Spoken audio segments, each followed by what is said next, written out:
Welcome back, everyday Americans. You've rejoined the Constitution study, and today we're talking about is measles the new COVID? Well, as promised, I brought in some medical experts because I'm not a doctor. I don't play one on TV. I actually reached out to my fellow America Out Louders, the nurses out loud. We've got Nurse Nicole and Nurse David. They've agreed to join me. We may have somebody else popping in. We have to wait and see. But Nicole, David, thank you for joining us here and giving us a little insight on what's actually going on with this measles outbreak. Absolutely, Paul. So to start, as everyone has heard in the news, there's been some accounts of measles cases, over 100 that were popping up in around the beginning, mid to February, and there was a lot of news coverage on it and some information recently that we had talked about on nursesoutloud.com where there was a vaccination clinic early, actually in February, near the town of Lubbock, Texas, that was going on, that was offering vaccinations, including the MMR vaccine. And for those that may not know, it's a live weakened attenuated vaccine, which means it is a type of live virus, if you will. So that means that when you inject that into someone to get an immune response, they may shed that virus.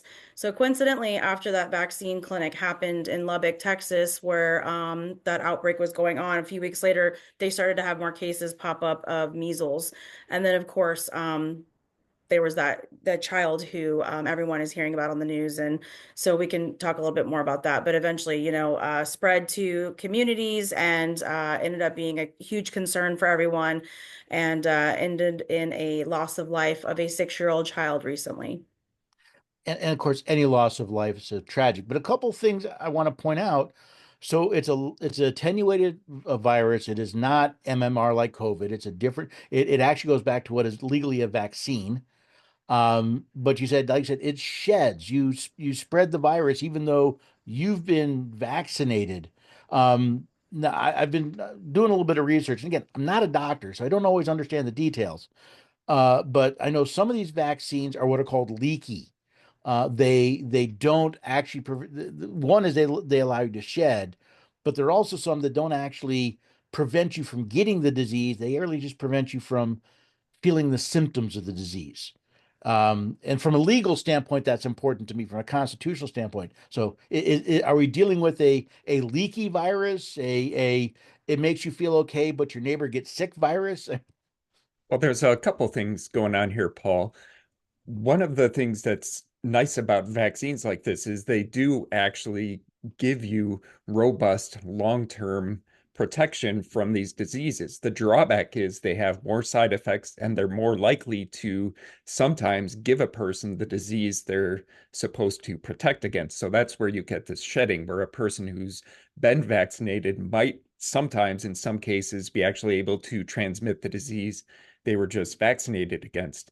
In terms of this being a leaky vaccine, well, it wasn't for a long time, but unfortunately, this is a vaccine that is based off of strains of these viruses from the 1960s. That's how old these vaccines are, and it's actually been known for a long time that they've been getting more and more and more leaky because we're all familiar with variants at this point. These viruses develop variants, and then these vaccines based off of half a century old viruses at this point, they just aren't as effective.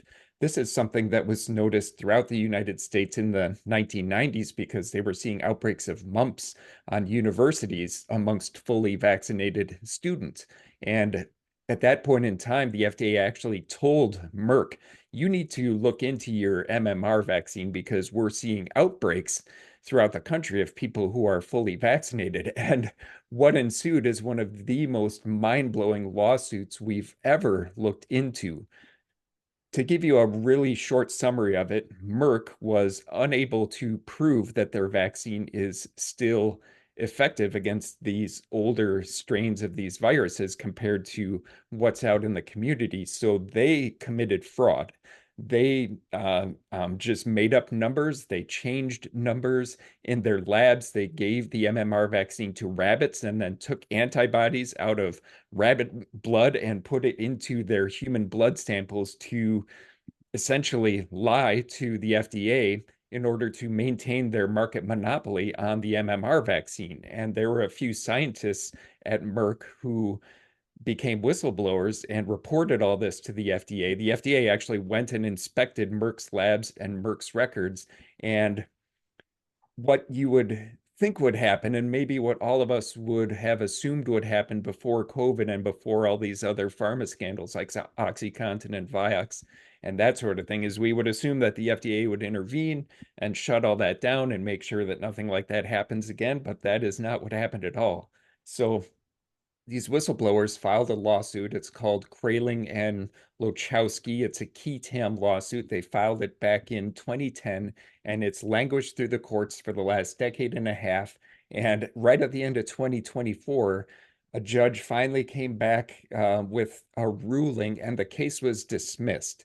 It was a key tam fraud lawsuit, and the judge said, well, although Merck is committing fraud, the FDA and the CDC keep purchasing Merck's vaccine, so they must not feel like they are being defrauded because they continue to purchase the MMR vaccine with full knowledge that Merck is lying about its efficacy. And so the lawsuit was thrown out on those grounds. And to this day, if you look up the page package insert on the FDA website and look at the efficacy of the Merck MMR vaccine, they use the Merck's numbers 96% effective, knowing full well that that is a complete fabrication on behalf of Merck. So it's a perfect example of just looking at how corrupt and incestuous these systems are.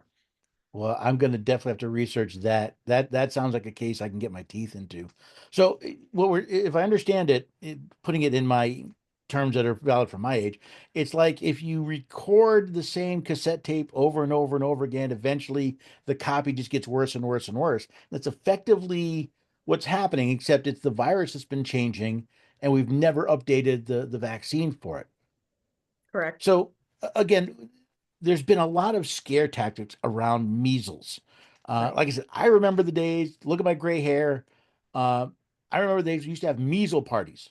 One Right. kid got in the neighborhood got measles. All the kids would hang out in order to get measles because as a child, it's a it's a not that virulent a disease. It's not safe, but it's not that dangerous, and it gives you this lifetime immunity to protect you when you're older. Talk to us. What is measles? What are the symptoms, and are there treatments for it? Right. So when we have measles, it's considered obviously more of a childhood type disease. Decades ago, there were instances where individuals would contract measles, and, it presents almost like you have some sort of viral illness, runny nose. You could maybe have a cough, maybe kind of like a respiratory type feel, maybe like a skin rash that may form as well. And typically, once that rash forms, after so many days, you may or may not get a fever.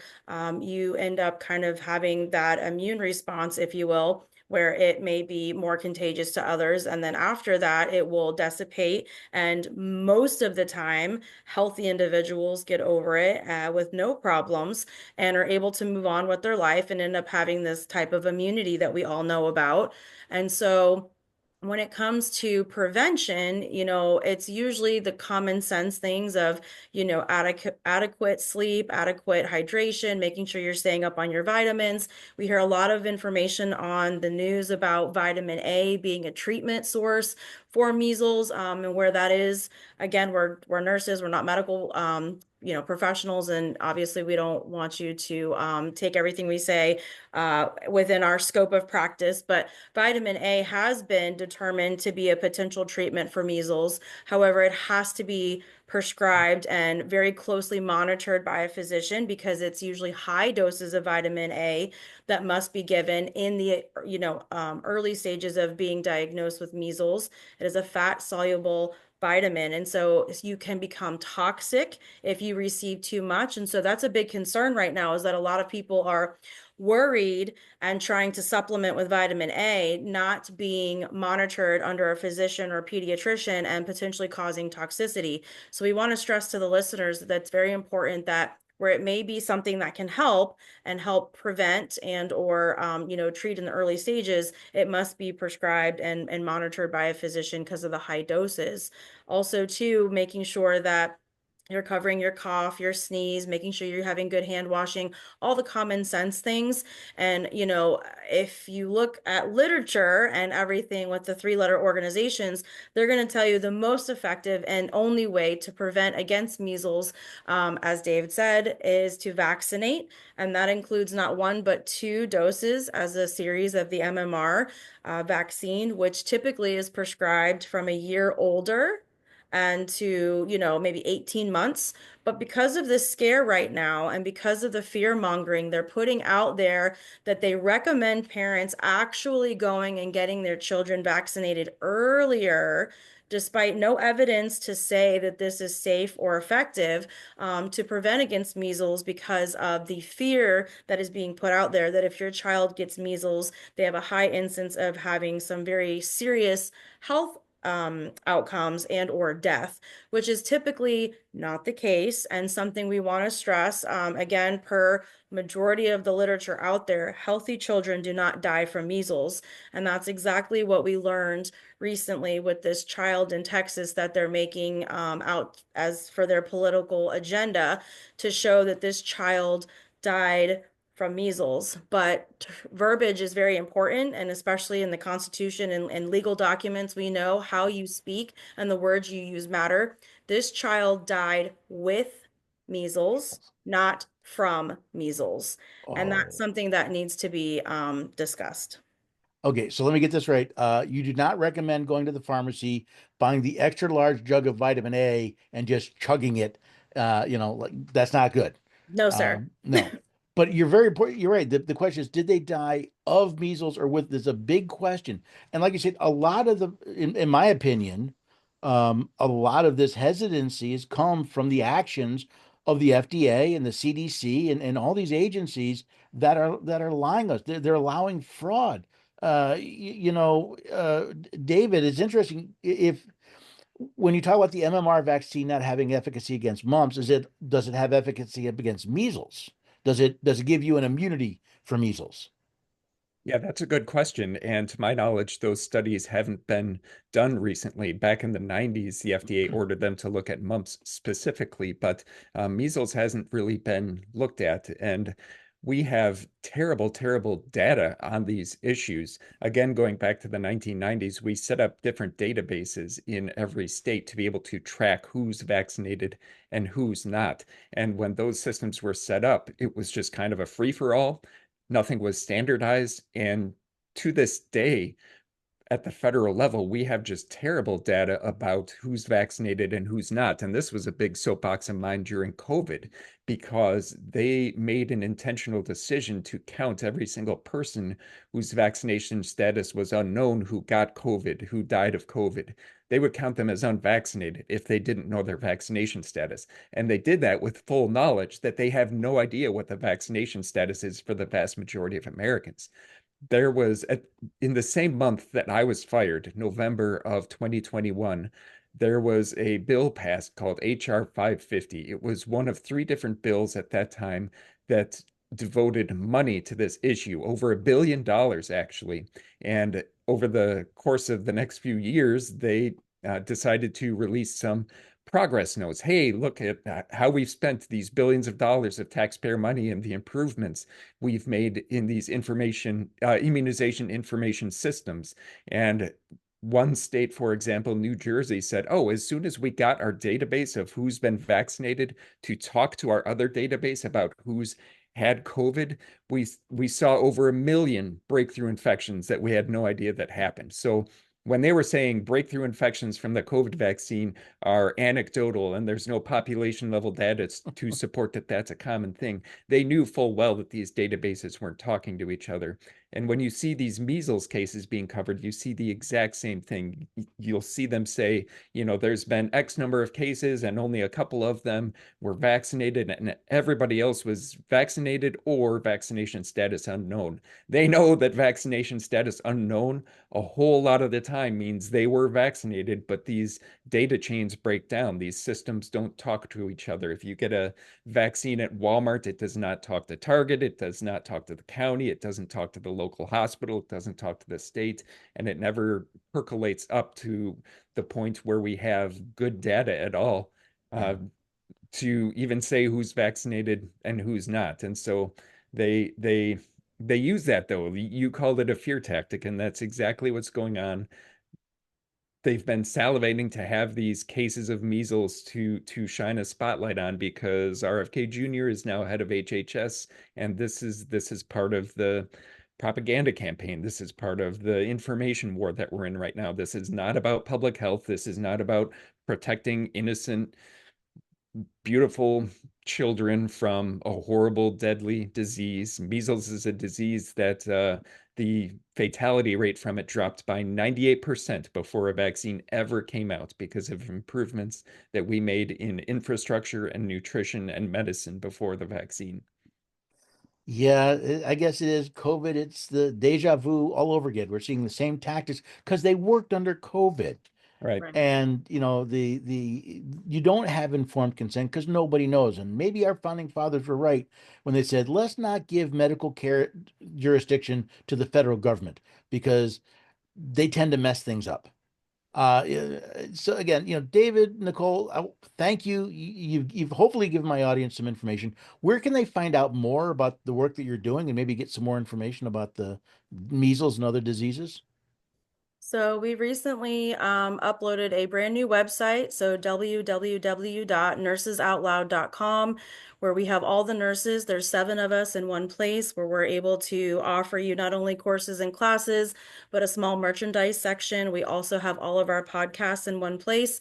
Recently, David, myself, and Ashley have done not 1, not 2, but 3 measles podcasts with a vast amount of information in there to talk more about what it is, why things are happening the way they do, and discussing more in regards to treatment and the federal, whistleblowers that came forward, or what whistleblowers for the measles and Merck and all of that. So www.nursesoutloud.com, and you can DM us, sign up for our newsletter, and reach out to us so we can talk about more topics and things about medical freedom, bodily sovereignty, informed consent, and much more. Excellent. I guess if I were to sum this time up, it would be, if you're worried about measles, see your doctor, but caveat emptor. Make sure you're looking at a second opinion, a third. Let's look at the research and see, is the doctor actually practicing medicine or just regurgitating what they've been told? And I think that's true for all medical situations. I think that's true for most of our life. The experts are not perfect. But thank you, Nicole, David. You took time out of your busy lives to do this. Thank you very much. And I do hope to see you again here on the Constitution Study. Thank you. Thank you, Paul.